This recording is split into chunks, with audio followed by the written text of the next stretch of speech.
علی امین گنڈاپور صاحب نے اعلان کیا ہے کہ سوابی میں کچھ جرگہ وہاں پہ کریں گے, وہ عمران خان صاحب کی رہائی کے لیے اب سر جوڑ کے جو ہے وہ بیٹھیں گے. حکومت جو ہے وہ ٹس سے مس بھی نہیں ہو رہی, حکومت کو کوئی ٹینشن نہیں ہو رہی ہے جو کچھ بھی کر رہے ہیں. خدیجہ شاہ جو ہے یہ تو 9 مئی کے کیسز کے اندر جو ہے نامزد ہوئی بھی ہے. ان کو بلا کے چیف جسٹس ایکچولی کیا میسج دے رہے ہیں؟ حکومتی حلقوں کے اندر بڑی تشویش پائی جاتی ہے اس تصویر کے بعد. کیا حکومت کا اور چیف جسٹس کا کیا کوئی کلیش ہو سکتا ہے؟ مریم نواز صاحبہ جو ہے وہ بھی اب انگلینڈ جانے لگی ہیں. دیکھیں دونوں باپ بیٹی جو ہے وہ پاکستان چھوڑ کے چلے گئے. لو جی کچھ ہونے لگا ہے. السلام علیکم ناظرین, میں ہوں منصور علی خان. اپنے ڈیل چینل کے اوپر آپ کو خوش آمدید کہوں گا. ناظرین, پچھلے 12 گھنٹے میں جو خبریں ڈیولپ ہوئی ہیں اس کے بارے میں تفصیل سے بات کریں گے. خاص طور پہ اسموک کے حوالے سے بھی ہم نے پچھلا پوڈ کاسٹ مریم اورنگزیب صاحبہ کے ساتھ کیا تھا. اس کے اندر کافی حد تک اسموک کے حوالے سے ڈیٹیل سے بات ہوئی تھی. کچھ لوگوں نے گلہ کیا کہ جناب پالیٹکس کے اوپر بہت کم بات ہوئی. جی بالکل, آپ کا گلہ یہ جائز ہے. وہ اس لیے کیونکہ ہم اسپیسیفکلی ابھی اسموک کو فوکس کر رہے تھے. انشاءاللہ ان قریب ان کے ساتھ اور بھی سٹنگز ہوں گی, دوبارہ بھی پوڈ کاسٹ کے لیے ان کو بلائیں گے, تو پھر بڑا تفصیل سے بیٹھ کے پالیٹکس کے اوپر بڑی ڈیٹیل سے جو ہے وہ بات ہوگی. تو آپ کا گلہ شکوہ کم از کم اس حوالے سے بالکل جائز ہے. اچھا جی, اسموک کے حوالے سے سب سے پہلی جو اپڈیٹ ہے اس کے بارے میں بھی بات کریں گے, لیکن ساتھ ہی ساتھ پاکستان تحریک انصاف کے حوالے سے جو انہوں نے اب احتجاج کا پروگرام بنایا ہوا ہے, اس احتجاج میں کون کون سے مسائل آ رہے ہیں اس کے بارے میں بھی بات کریں گے, اور پرابلم ایریا کہاں پہ ہے اس کے بارے میں. ساتھ ہی ساتھ حکومت کیا کوئی 27ویں آئینی ترمیم لانے کا ارادہ رکھتی ہے, یا کل کوئی اہم ڈیولپمنٹس ہونے جا رہی ہیں. 3 اہم بلز بتایا جا رہا ہے کہ وہ پیش کیے جائیں گے قومی اسمبلی کے اندر. اس کے بارے میں بھی بات کرتے ہیں. اور 2 سال ہو چکے ہیں عمران خان صاحب کے اوپر جب ایک قاتلانہ حملہ ہوا تھا, وہ کیس کہاں تک پہنچا ہے 2 سال مکمل ہونے کے بعد بھی کیا اپڈیٹس ہیں اس کے بارے میں بھی بات کرتے ہیں. لیکن اس سے پہلے آپ سے ریکویسٹ کہ چینل کو سبسکرائب کرنا مت بھولیے, بیل آئیکن پریس کیجیے. اگر آپ کو ویڈیو پسند آئے اسے لائک اور شیئر ضرور کیجیے گا. سب سے پہلے تو جناب لاہور جو ہے وہ آج بھی اسموک کے حوالے سے موسٹ پولوٹیڈ سٹیز کے حوالے سے نمبر 1 کے اوپر رہا, اور انڈیا سے آنے والی بیسکلی جو ہوائیں ہیں وہ دھواں ساتھ لے کر آئی ہیں. پولوٹیڈ ہوا جو ہے وہ ساتھ لے کر آئی ہے, جس کی وجہ سے آج جو ایئر کوالٹی انڈیکس تھا وہ تو آج 1500 سے بھی اوپر کچھ جگہوں کے اوپر لاہور کے اندر جو ہے وہ دیکھا گیا ہے. اور اسی بنا کے اوپر آج جو ہے وہ انوائرمنٹ پروٹیکشن اتھارٹی جو ہے اس نے پرائمری تک پرائیویٹ اور گورنمنٹ سکولز کے اندر جو ہے وہ 5ویں جماعت تک کے لیے چھٹیاں ڈکلیئر کر دی ہیں 1 ہفتے کے لیے. اور 1 ہفتے کے لیے جو ہے وہ باقاعدہ طور پہ, بلکہ میرے بھی جو سب سے جو چھوٹا صاحبزادہ ہے وہ کلاس 5 میں ہے, تو اس کا بھی ابھی تھوڑی دیر پہلے نوٹیفیکیشن آ گیا اس کے اسکول سے کہ جناب 1 ہفتے کے لیے جو ہے وہ اب چھٹی ہوگی. I think this is the step in the right direction, لیکن کیا اس کے ڈیویڈنڈس ملتے ہیں یا نہیں ملتے؟ ایک اور بہت بڑا سوال جو ہے وہ کیا جا رہا ہے کہ کیا گورنمنٹ جو کچھ اقدامات کر رہی ہے آر دیس انف, یا ہمیں ایکچولی اس سے بھی زیادہ پرو ایکٹیو ہونے کی ضرورت ہے, اس سے بھی زیادہ سخت اقدامات لینے کی ضرورت ہے. گرین لاک ڈاؤنز جو ہیں وہ تو لاہور کے مختلف علاقوں کے اندر کیے گئے ہیں, لیکن ایک رائے یہ بھی ہے کہ یہ لاک ڈاؤنز اس سے بھی زیادہ ہونے چاہیے. جتنے ہیں یہ کافی نہیں ہیں, اس سے بھی زیادہ لاک ڈاؤنز جو ہے وہ ہونے چاہیے, کیونکہ بہت بری حالت ہے. شاید پچھلے اتنے سالوں میں ہم نے اتنی بری حالت نہیں دیکھی لاہور کی جو اس وقت یہاں پہ ہو رہی ہے. بلکہ جس کمرے میں اس وقت میں بیٹھا ہوں میں آپ سے مخاطب ہوں, یہاں پہ بھی مجھے ایئر پیوریفائر جو ہے وہ لگانا پڑا ہے تاکہ صحیح طرح سانس لیا جائے, ورنہ آپ کے آنکھوں میں جو ہے وہ پرابلم شروع ہو جاتی ہے, سانس لینے میں بھی ڈیفیکلٹی ہوتی ہے. تو مجھے بھی ایئر پیوریفائر کا جو ہے وہ استعمال کرنا پڑا ہے. اس کے علاوہ کل رات کو ایک ڈیولپمنٹ ہوئی تھی, میں اس کے بارے میں ضرور بات کرنا چاہوں گا, اور وہ ہے انتظار حسین پنچوتا صاحب جو پاکستان تحریک انصاف کے رہنما بھی ہیں, عمران خان صاحب کے وکیل بھی تھے. وہ پچھلے کئی ہفتوں سے جو ہے وہ غائب تھے, لاپتہ تھے, ان کا پتہ نہیں لگ رہا تھا. یہی شک کیا جا رہا تھا کہ شاید ان کو جو ہے اٹھا لیا گیا ہے, یہ غائب ہیں. کل رات کو پتہ لگتا ہے جی حسن ابدال میں پولیس مقابلے کے بعد جو ہے وہ ان کو ایک گاڑی کو انٹرسیپٹ کیا گیا, اور اس میں سے جو ہے وہ انتظار پنچوتا صاحب جو ہے ان کو وہ گاڑی کے اندر ہی جو اغوا کار تھے وہ چھوڑ کے فرار ہو گئے. تو گاڑی کا پیچھا کیا گیا اور وہ گاڑی کو وہیں پہ چھوڑ کے فرار ہو گئے. اس کے اندر انتظار پنچوتا صاحب جو ہے وہاں پہ موجود تھے. اب ان کو جب ریکور کیا جا رہا تھا, گاڑی سے ریکور کیا جا رہا تھا, تو اس کی فوٹیج بھی سامنے آئی, اور بعد میں جا کے جب ان کو تھانے لے جایا گیا تو وہاں پہ جا کے بھی انہوں نے اپنا ایک ویڈیو پیغام جو ہے وہ ریکارڈ کرایا, جس میں انہوں نے کہا کہ ان کو چمکنی کے اندر رکھا گیا تھا, اور انہوں نے کہا کہ مجھے جو ہے وہ تاوان کے لیے مجھے رکھا گیا تھا, اور اس وجہ سے مجھے اغوا کار جو ہے, اور وہ چمکنی کا جو ایریا بتایا جاتا ہے وہ کہا جا رہا ہے کہ وہ پشاور کے سراؤنڈنگز کے اندر ہی وہاں پہ آتا ہے, اور سی ایم ہاؤس کے پی سے کچھ زیادہ دور نہیں ہے وہاں پہ. لیکن اس ساری جو کاروائی ہے اس کے اندر بہت سے جھول ہیں. وہ جھول کیا ہے میں آپ کو بتا دیتا ہوں. مطلب مثال کے طور پہ ایک بات یہ کی جا رہی ہے کہ جناب انتظار پنچوتا صاحب کو جب ریکور کیا گیا گاڑی سے تو وہاں پہ اس وقت جو ہے ایک ریکارڈنگ ہو رہی تھی اور پولیس والا جو ہے وہاں پہ ریکارڈنگ کر رہا تھا. اس میں تو یہ بھی کہا جا رہا ہے کہ جی ان سے ان کا نام پوچھا گیا تو انہوں نے کہا کہ میرا نام انتظار ہے, تو پولیس والے نے آگے سے کہہ دیا انتظار حسین. اب اس کے اوپر کہا جا رہا ہے کہ نہیں, انہوں نے صرف انتظار نہیں کہا تھا, انتظار حسین بھی ساتھ کہا تھا, لیکن حسین بڑا لو آواز میں انہوں نے کہا تھا, تو پولیس والے کو یہی سنائی دیا گیا ہے. تو لیکن یہاں پہ سوال یہ پیدا ہو رہا ہے کہ کتنی دفعہ اس طرح ہوتا ہے کہ اگر کوئی گاڑی کو انٹرسیپٹ کیا جاتا ہے یا گاڑی میں سے کسی مغوی کو جو ہے وہ اگر ریکور کیا جاتا ہے تو اس کی پولیس جو ہے ویڈیو ریکارڈنگ بھی کرتی ہے. یہ کتنی دفعہ ہوتا ہے, ایک بات. دوسری بات یہ کہ ان کا یہ کہنا ہے کہ جناب یہ انتظار صاحب کا کہ جناب مجھے بیسکلی تاوان کی وجہ سے مجھے اغوا کیا گیا تھا. تو تاوان مانگا کس سے گیا ہے, یہ سب سے بڑی بات یہ, کیونکہ ظاہری بات ہے ان کی تو فیملی پریشان تھی, تو ان کی فیملی نے تو یہاں پہ کہیں پہ انفارم نہیں کیا فی الحال جو اکارڈنگ ٹو رپورٹس کہ وہ یہ کہیں کہ جناب ہمیں تاوان کے لیے کال آئی ہے. تاوان کا بھی کوئی سلسلہ نہیں تھا. تو پھر یہ اتنی دیر, اور اس کے بعد سب سے امپورٹنٹ بات یہ کہ جس حالت میں وہ ریکور ہوئے ہیں, جو ان کی کیفیت ہے, جو حالت ہے, وہ بڑی شاکنگ ہے. مطلب ہی لکڈ ان ریئل ڈسٹریس, کہ بہت بری حالت کے اندر جو ہے ان کو رکھا گیا تھا. ظاہری بات ہے, میں جانتا ہوں, آئی کین انڈرسٹینڈ کہ اس وقت جو ہے وہ ٹوٹلی خاموشی اختیار کیے ہوئے ہیں. صرف پاکستان تحریک انصاف کے مختلف رہنماؤں سے ان کا کانٹیکٹ ہوا ہے, کوئی باقاعدہ انٹرویو ابھی تک انہوں نے آ کے نہیں دیا, لیکن دیٹس فائن. اوبیسلی ان کو اس موقع کے اوپر سب سے امپورٹنٹ بات تو یہ ہے کہ ان کو اس وقت اپنی فیملی کے ساتھ جو ہے وہ ہونا چاہیے. تو family needs to spend time with ہم, اور وہ جتنی اذیت میں سے گزرے ہوں گے, جس پرابلم میں سے کس حالت میں ان کو رکھا گیا, ان کے اوپر تشدد ہوا یا نہیں ہوا, یا جس حالت میں بھی رکھا گیا, تو اس وقت جو ہے ان کو سب سے پہلے تو سائیکولوجیکلی واپس اپنے سینسز میں آنے کی ضرورت ہے. اس کے بعد ظاہری بات ہے وہ اگر اپنی کہانی بتانا چاہیں تو ظاہری بات ہے وہ بتا سکتے ہیں. لیکن یہ بہت شاکنگ بات ہے, اور اس پہ بہت سے سوالیہ نشان ہیں اس پورے پروسیس کے اوپر, کہ کون ان کو اٹھا کے لے گیا, کہاں پہ ان کو رکھا ہوا تھا, مقصد کیا تھا. اور وہ شخص جو عمران خان کے کیسز لڑ رہا ہے کورٹ کے اندر, وہی غائب ہو جاتا ہے, اسی کو لاپتہ کر دیا جاتا ہے, اس کے بارے میں پتہ نہیں لگتا کہ وہ کہاں گیا. تو بہت سے سوالات ہیں, اور ظاہری بات ہے یہ کوئی پہلی دفعہ نہیں ہوا ہے کہ کوئی بندہ غائب ہوا ہے. اس سے پہلے بھی مطلب پاکستان تحریک انصاف کے بہت سے رہنما جو ہیں وہ غائب ہو چکے ہیں. ان کے بارے میں کچھ پتہ نہیں لگا کہ وہ کدھر تھے. عثمان ڈار کا کچھ پتہ نہیں لگا. پھر اس کے بعد ہمارے ایک اینکر پرسن جو ہیں کامران شاہد صاحب, ان کے گھر کے اندر سے ان کا انٹرویو نکلتا ہے. صداقت علی عباسی صاحب, ان کا کچھ نہیں پتہ تھا کہ وہ کدھر گئے. شیخ رشید صاحب, وہ ان کا کچھ پتہ نہیں لگتا. بعد میں پتہ لگا جناب وہ کہہ رہے تھے میں چلے کے اوپر گیا تھا. They did not want to declare کہ وہ کہاں پہ تھے. تو ماضی کے اندر بھی اس طرح کے کیسز آلریڈی ہو چکے ہیں. تو جب ماضی کے اندر آلریڈی اتنا اس طرح کے کیسز ہوں تو پھر انسان جو ہے وہ شک کرنے کے اوپر جو ہے وہ آ جاتا ہے کہ بھائی لگ رہا ہے یہی رہا ہے کہ یہ بھی اسی ڈگر کی طرف جو ہے یہ کہانی جا رہی ہے. But it is obviously very shocking کہ ایک سینئر لائر جو ہے وہ اس طرح پاکستان کے اندر غائب ہو جائے اور اتنے ہفتے ملے نا, اور جب ملے تو پتہ لگے جناب اس کو تو بیسکلی کڈنیپ کیا گیا تھا, کیونکہ رینسم کا کیس تھا. یہ رینسم کے کیس کے چکر میں جو ہے وہ یہ سب کچھ ہوا ہے. اس کے علاوہ جو اس پہ ایک ریاکشن آیا, خاص طور پہ ندیم افضل چند صاحب جو پاکستان پیپلز پارٹی کے رہنما ہیں, انہوں نے اس کے اوپر ٹویٹ کیا. انہوں نے کہا کہ انتظار حسین پنچوتا ایڈوکیٹ میرے علاقے سے ہیں, میرے سیاسی مخالف بھی ہیں, لیکن ان کے ساتھ جو کچھ ہوا ہے یہ ظلم ہے. میں اور میرا خاندان اور ہمارے ساتھی اس ظلم کی بھرپور مذمت کرتے ہیں. شیخ وقاص اکرم نے جو ہے وہ ٹویٹ کیا. انہوں نے کہا I reject these videos and demand the suspension of those officers who made انتظار پنچوتا's videos and made it public. I am of the view that they are part of the kidnapping and Dimar action. They should be severely dealt with. انہوں نے کہا کہ جناب اس کے اوپر جو ہے قرار واقعی سزا ملنی چاہیے جو کچھ بھی ہوا ہے. اچھا جی, اس کے علاوہ کل ایک اور ڈیولپمنٹ ہوئی. ہم تب تک اپنا ویلاگ ریکارڈ کر چکے ہوئے تھے تو اس کے اوپر ہم بات نہیں کر سکے, اور وہ جناب یہ ایک تصویر ہے جو سامنے آئی, اور یہ تصویر جو ہے وہ موجودہ جو نئے چیف جسٹس ہیں جسٹس یحییٰ آفریدی, یہ ان کے حوالے سے ہے. اور اس کے اندر جو ہے وہ chief justice Lahore high court justice Aliya Neelum بھی جو ہیں وہ اس کے اندر موجود ہیں.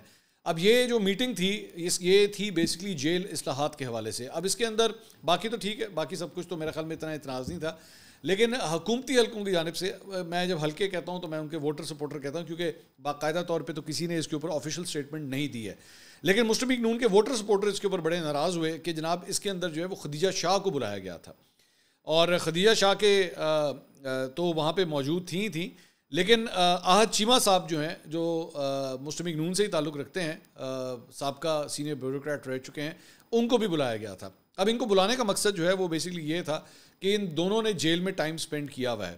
صاف پانی کا ایک کیس تھا, اس کے اندر جو ہے وہ آہد چیمہ صاحب کو بلایا گیا تھا. ان کو جیل ہوئی تھی, انہوں نے جیل میں ٹائم سپینڈ کیا تھا انہوں نے, اور خدیجہ شاہ جو ہے 9 مئی کے کیس کے اندر جو ہے کئی مہینے جیل کے اندر رہے تھے. تو ان دونوں کو جو ہے اس کے اندر بلایا گیا. اب جو حکومتی جو لونڈے پڑے ہیں اگر میں یہ کہوں تو ان کا یہ اعتراض تھا کہ جناب یہ ان دونوں کو خاص طور پہ کیوں بلایا گیا. جیل اصلاحات کے حوالے سے اگر آپ نے بات کرنی ہے تو کسی لوور مڈل کلاس سے یا لوور کلاس کے کسی قیدی کو جو ہے اس کمیٹی میں بلایا جاتا تو وہ آپ کو کھل کے بتاتا. یہ لوگ تو ایلیٹ کلاس سے تعلق رکھنے والے لوگ ہیں اور ایلیٹ کلاس والوں کو تو ویسی جیل کے اندر ہر قسم کی فیسلٹی مل جاتی ہے, پیسے کے استعمال سے یا انفلوئنس کے استعمال سے ان کو تو ہر قسم کی فیسلٹی مل جاتی ہے. تو یہ کیا بتائیں گے. دوسری بات یہ ایک اور جو اعتراض تھا وہ یہ تھا کہ خدیجہ شاہ جو ہے یہ تو 9 مئی کے کیسز کے اندر جو ہے نامزد ہوئی ہوئی ہیں, تو ان کو بلا کے چیف جسٹس ایکچولی کیا میسج دے رہے ہیں. اس سے پہلے منصور علی شاہ صاحب کو جو ہے جن سے ظاہری بات ہے ہم سب جانتے ہیں کہ حکومت کو بڑی پرابلم تھی, ان کو ایک ٹاسک فورس کا جو ہے وہ سربراہ بنایا گیا, ان کو بلا لیا گیا. ججز کمیٹی بنائی گئی, اس کے اندر منصور علی شاہ صاحب کا نام شامل, اور اب جو ہے وہ اس طرح خدیجہ شاہ کو اس کمیٹی میں بلا لیا گیا. تو یہ میسج کیا دینا چاہ رہے ہیں؟ کیا یہ پاکستان تحریک انصاف کو کسی سیز فائر کا یا پاکستان تحریک انصاف کے ساتھ آن بورڈ ہونے کی کوشش کر رہے ہیں موجودہ چیف جسٹس؟ تو حکومتی حلقوں کے اندر بڑی تشویش پائی جاتی ہے اس تصویر کے بعد. لیکن ظاہری بات ہے بھائی وہ چیف اگر ان کو خدیجہ شاہ کو بلایا تو احد چیمہ صاحب کو بھی بلایا. احد چیمہ صاحب جو ہیں وہ تو مطلب موجودہ حکومت کے ساتھ ہی افیلیٹڈ ہے نا, تو ان کو بھی بلایا. تو میرا نہیں خیال کہ یہ اعتراض کو اتنا ہاں یہ اعتراض البتہ پھر بھی میں سمجھتا ہوں کہ اس کے اندر ویٹیج ہے کہ ایلیٹ کلاس کے 2 لوگوں کو بلانے کے بجائے لوور کلاس یا لوور مڈل کلاس سے لوگوں کو بلانا چاہیے تھا جن کا بیچاروں کا کوئی والی وارث نہیں ہوتا, جو پیسہ نہیں اسپینڈ کر سکتے. خدیجہ شاہ صاحبہ جو ہیں وہ تو بڑی ماشاءاللہ سلمان شاہ صاحب کی صاحبزادی ہیں اور اچھا خاصا ویل ٹو ڈو مطلب بیک گراؤنڈ ہے ان کا. احد چیمہ صاحب بھی مطلب کروڑ پتی انسان ہے, کوئی کم نہیں ہے. تو ان کو بلا کے انہوں نے کیا ریکمنڈیشنز دے دینی ہے, یا وہ جیل کے حوالے سے کتنے کو مشکلات انہوں نے صحیح ہوں گی کہ وہ کوئی ریکمنڈیشنز دے سکیں. اچھا جی, اس کے علاوہ جوڈیشل کمیشن کا اجلاس جو ہے وہ منگل والے دن ہونے جا رہا ہے. تمام تر فوکس جو ہے وہ اس طرف ہوگا کہ اس میں کیا ڈیولپمنٹس ہوتی ہیں. تو اس میں جو ہے اس پہ حسنات ملک صاحب نے خبر ایک دی ہے. انہوں نے کہا جوڈیشل کمیشن کے پہلے اجلاس میں وفاقی حکومت کو اپنی نمائندگی کا معمولی فائدہ حاصل ہے. پہلے اجلاس میں 4 سینئر ججز سمیت 12 ارکان شریک ہوں گے. اصل چیلنج یہ ہے کہ کیا 4 عدالتی ارکان کی ایک رائے ہوگی یا حکومت انہیں تقسیم کرنے میں کامیاب رہے گی. ایک سینئر عہدیدار نے بتایا کہ حکومت کو چیف جسٹس یا افریدی کو آئینی بینچوں کے سینئر جج کے طور پر نامزد کرنے میں کوئی مسئلہ نہیں ہوگا. وکلا کا خیال ہے کہ آئینی بینچ 5 یا 7 سینئر ترین ججوں پر مشتمل ہونا چاہیے. ایک سابق اٹارنی جنرل کا کہنا ہے کہ یہ بات واضح ہے کہ ایگزیکٹو اور پارلیمنٹ عدلیہ کے سخت مخالف ہیں, جو سابق چیف جسٹس قاضی فائز کے دور میں کمزور ہو چکی ہے. جسٹس منصور علی شاہ اور جسٹس منیب اختر ملک کے بہترین قانونی ذہن ہیں. موجودہ حالات میں انہیں متنازع آئینی معاملات کے فیصلوں سے گریز کرنا چاہیے اور وقتی طور پر ٹیکس اور دیگر شعبوں میں قوانین بہتر بنانے پر توجہ مرکوز کرنی چاہیے. تمام تر فوکس جو ہے نا, میں یہ سمجھتا ہوں کہ جیسے ہی یہ اجلاس ہوگا تو آنے والے جو وقت ہیں مہینے ہیں ہمیں اس کی چال کا پتہ لگ جائے گا کہ کیا حکومت کا اور چیف جسٹس کا کیا کوئی کلیش ہو سکتا ہے, یا اس نئے چیف جسٹس کے ساتھ حکومت کمفرٹیبل ہوگی اور کیا یہ ریلیشن شپ آگے چلے گا یا نہیں چلے گا. So all eyes are going to be on Tuesday کو صرف مطلب یہ نہیں ہے بلکہ ٹیوزڈے کو جو ہے وہ امریکی الیکشنز بھی ہونے جا رہے ہیں. تو منگل والے دن پاکستان تحریک انصاف کے لوگوں نے تو جو ہے وہ ایکچولی ڈونلڈ ٹرمپ کے ساتھ اپنی تمام تر امیدیں جو ہیں وہ ان کے ساتھ باندھ لی ہوئی ہیں. لیکن ایک حالیہ سروے, بڑا انٹرسٹنگ سروے جو ہے وہ سامنے آیا ہے اور وہ مسلمانوں کے حوالے سے, مسلمان ووٹروں کے حوالے سے ہیں جو ان الیکشنز میں ووٹ ڈالنے والے ہیں. اس میں بڑی انٹرسٹنگ ایک ڈیٹیل میں آپ کے ساتھ شیئر کروں گا. وہ یہ ہے کہ کونسل آن امریکن اسلامک ریلیشنز, یہ مسلمانوں کے حوالے سے ایک بہت بڑی تنظیم سمجھی جاتی ہے امریکہ کے اندر. انہوں نے اپنا ایک سروے کروایا ہے اور اس سروے کے اندر آپ حیران ہوں گے کہ ڈاکٹر جل شٹائن, ان کا 42% مسلمانوں نے جو ہے ان کے حق میں ووٹ دینے کا فیصلہ کیا. اب آپ نے ان کا نام بھی نہیں سنا ہوگا, میں جانتا ہوں. گرین پارٹی سے ان کا تعلق ہے, یہ ان کی امیدوار ہیں. زیادہ تر تعداد جو ہے وہ ان کو ووٹ کرنا چاہتی ہے مسلمانوں کی, کیونکہ وہ ریپبلکنز اور ڈیموکریٹس دونوں سے کافی حد تک ناراض ہیں. لیکن پھر بھی اگر دونوں کے درمیان موازنہ کیا جائے کیملا ہیرس اور ٹرمپ کے درمیان, تو پھر بھی زیادہ تعداد جو ہے وہ کیملا ہیرس یعنی کہ جو خاتون امیدوار ہیں ڈیموکریٹس کی, ان کو ووٹ کرنا چاہیں گے. ڈونلڈ ٹرمپ کے لیے پھر بھی یہ تعداد جو ہے وہ تقریباً 10% کے آس پاس ہے. 10% مسلمان جو ہیں صرف ڈونلڈ ٹرمپ کو ووٹ کرنا چاہتے ہیں ابھی بھی. تو ایون دو یہ کہا جاتا ہے کہ ڈیموکریٹس کی جو مسلمانوں کے جو ووٹس ہیں ڈیموکریٹس کے لیے وہ کچھ کم ہو گئے ہیں پہلے سے, لیکن اس کا فائدہ ڈونلڈ ٹرمپ کی طرف پھر بھی اتنا نہیں گیا ہے. وہ جو تیسری خاتون ہیں ڈاکٹر جل, ان کی طرف پھر بھی زیادہ چلا گیا ہے. تو لیکن پھر بھی پاکستان تحریک انصاف جو ہے وہ سر جوڑ کے مطلب پوری طرح کوششیں کر رہی ہے کہ جو پاکستانی کم از کم وہاں پہ موجود ہیں امریکہ کے اندر وہ ڈونلڈ ٹرمپ کو ووٹ کریں، کیونکہ ان کو لگتا ہے کہ ڈونلڈ ٹرمپ آئے گا اور وہ عمران خان کو چھڑائے گا. تو میں البتہ یہ نہیں سمجھتا انٹل اور unless grand scheme of things کے اندر اگر امریکن یہ چاہتے ہیں کہ جس طرح رجیم چینج کی بات ہوتی ہے نا، یہ پاکستان تحریک انصاف والے خود کہتے ہیں جی رجیم چینج ہوا تھا، تو اگر تو وہ چاہتے ہیں کہ رجیم چینج ہو اور عمران خان ان کے فیور میں زیادہ بہتر ہوگا تو تب پھر شاید وہ ہاتھ پاؤں مار لیں، لیکن ورنہ ان کی اتنی کوئی ڈونلڈ ٹرمپ کی عمران خان کی آپس کی دوستی نہیں ہے کہ ڈونلڈ ٹرمپ جو ہے نا وہ عمران خان کے لیے کچھ کرے گا انٹل انلیس میں نے کہا کہ کوئی بہت گرینڈ اسکیم آف تھنگز ہے. دوسرا ایک اور اعتراض جو آ رہا ہے وہ ساجد تارڑ صاحب آج کل کافی ٹیلی ویژن اسکرینس کے اوپر یہاں پہ آ رہے ہیں اور بتایا جا رہا ہے کہ جناب ان کو پریزنٹ یہ کیا جا رہا ہے کہ وہ ڈونلڈ ٹرمپ کے ایڈوائزر ہیں اور بہت قریبی ہیں ڈونلڈ ٹرمپ کے، اور انہوں نے آ کے کہا ہے جی ڈونلڈ ٹرمپ آ جائے گا تو کوئی فرق نہیں پڑتا، اس کو وہ پھوپھی کا پتر لگتا ہے کہ وہ آ کے جو ہے عمران خان کو ریلیز کروائے گا.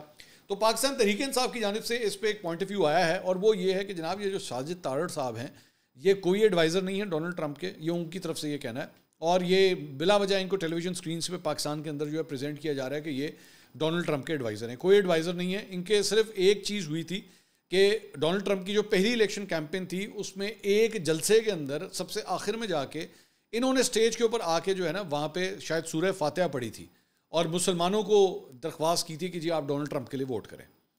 زیادہ اس سے زیادہ ان کا کوئی بڑا رول نہیں ہے ریپبلکنس کے اندر، یا آپ یہ کہیں کہ یہ جا کے ڈونلڈ ٹرمپ کو بتاتے ہیں کہ آپ نے مسلمانوں کو کس طرح ڈیل کرنا ہے یا پاکستان کو کس طرح ڈیل کرنا ہے، ایسا کوئی چکر نہیں ہے.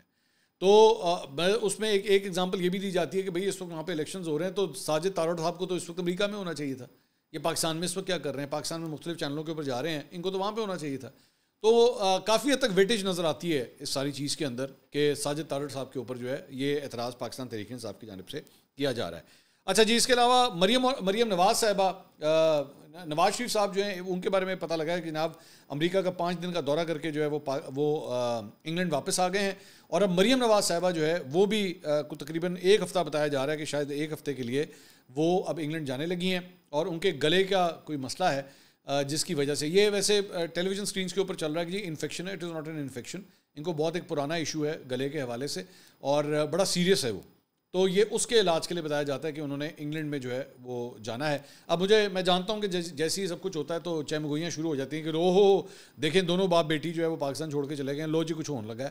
ایسا کوئی چکر فی الحال تو نہیں نظر آ رہا کہ کوئی ایسی بات جو ہے نظر نہیں آ رہی، بلکہ مریم اورنگزیب صاحبہ یہ جو پچھلا پوڈ کاسٹ ہم نے کیا تھا اس کے اندر وہ کہہ کے ہٹی ہیں کہ 12 یا 13 نومبر تک جو ہے وہ میاں صاحب کی شاید واپسی ہو جائے گی. ہو سکتا ہے دونوں مطلب نواز شریف صاحب اور مریم نواز ہو سکتا ہے اکٹھے ہی واپس آئیں، لیٹس سی واٹ ہیپنس. اچھا جی، اس کے علاوہ جو خبر آئی تھی کہ جی علی امین گنڈا پور صاحب نے اعلان کیا ہے کہ سوابی میں ٹینٹ سٹی ہوگی، یا وہاں پہ بیسکلی پروگرام یہ پتہ لگ رہا ہے کہ وہاں پہ وہ کوئی جرگہ وہاں پہ کریں گے، اور وہ جرگہ جو ہے وہ عمران خان صاحب کی رہائی کے لیے اب سر جوڑ کے جو ہے وہ بیٹھیں گے. اب اس کے اندر جو جرگہ کا ایشو ہے اس میں 2-4 ایشوز آ رہے ہیں پاکستان تحریک انصاف کو جو مجھے پتہ لگا ہے. ایک یہ کہ پنجاب کی طرف سے جو ہے وہ کوئی زیادہ گرم جوشی نہیں دکھائی جا رہی. اس سے پہلے بھی جو مختلف احتجاج ہوئے پاکستان تحریک انصاف کے، پنجاب آپ کو وہاں پہ کوئی اتنا نظر نہیں آیا، جو کچھ بھی تھا وہ کے پی لیڈ ہی ہوا ہے، کے پی کی طرف سے یعنی گنڈا پور صاحب کی طرف سے یہ سب کچھ ہوا ہے. پنجاب نے کوئی اتنی گرم جوشی نہیں دکھائی اور ابھی بھی وہ نہیں دکھا رہا، ایک بات. دوسری بات یہ ہے کہ گنڈا پور صاحب کا، یہ میں نے پہلے بھی ویلاگ میں نے بات کی تھی کہ گنڈا پور صاحب کا جو ٹریک ریکارڈ ہے نا اس کی وجہ سے بہت سے لوگ خائف ہیں کہ بھائی جان یہ لوگوں کو کٹھا کٹھا کر لیتے ہیں پھر پتلی گلی سے نکل جاتے ہیں، اور یہ جب پتلی گلی سے نکل جاتے ہیں لوگ بے یار و مددگار اور بیچاروں کے بچے جو احتجاج کرنے آئے ہوتے ہیں وہ سارے اندر، اور خاندان ان کا جو در بدر کی ٹھوکریں کھا رہا ہوتا ہے. اور یہ ہوا ہے پاکستان تحریک انصاف کے بیچارے ورکروں کے ساتھ، یہ ہوا ہے کہ وہ در بدر کی ٹھوکریں کھاتا رہا ہے کہ ان بچوں کو جو ہے وہ جا کے اپنے بچوں کو لوگوں کو مطلب کسی کا ہسبینڈ ہے، کسی کا بھائی ہے، کسی کا بیٹا ہے، کسی کا باپ ہے، وہ جا کے ان کو چھڑوانے کے لیے جو ہے عدالتوں کے چکر لگانا شروع ہو جاتے ہیں. تو جو مین بندہ ہے جو لیڈ کر رہا ہوتا ہے وہ غائب ہو جاتا ہے.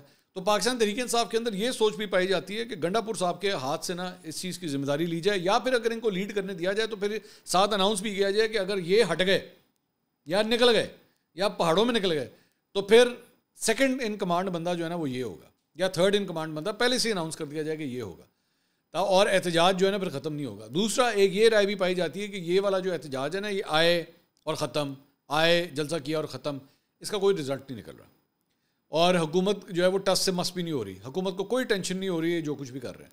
تو اگر کرنا ہے تو کوئی بڑے لیول کے اوپر کوئی ہمیں احتجاج کرنا پڑے گا یا دھرنا دینا پڑے گا, تبھی کوئی کہانی بنے گی, ورنہ کہانی نہیں بننی. سو لیٹ سی کہ کیا کوئی بڑا احتجاج کرنے میں پاکستان تحریک انصاف کامیاب ہوتی ہے یا نہیں ہوتی. خواجہ آصف صاحب نے ایکچولی اس پہ ٹویٹ کیا, انہوں نے کہا گنڈا پور پھر ورکروں کو چھوڑ کر غائب ہو جائے گا. کے پی ہاؤس ہوتا ہوا کوسار کے راستے پہاڑ پر چڑھ کے 12 اضلاع کراس کر کے پشاور اسمبلی میں نمودار ہوگا. رنگ بازی کا اینڈ ہے. یہ انہوں نے گنڈا پور صاحب کے حوالے سے بات کی. اگلی ویڈیو میں آپ سے دوبارہ ملاقات ہوگی. اللہ حافظ.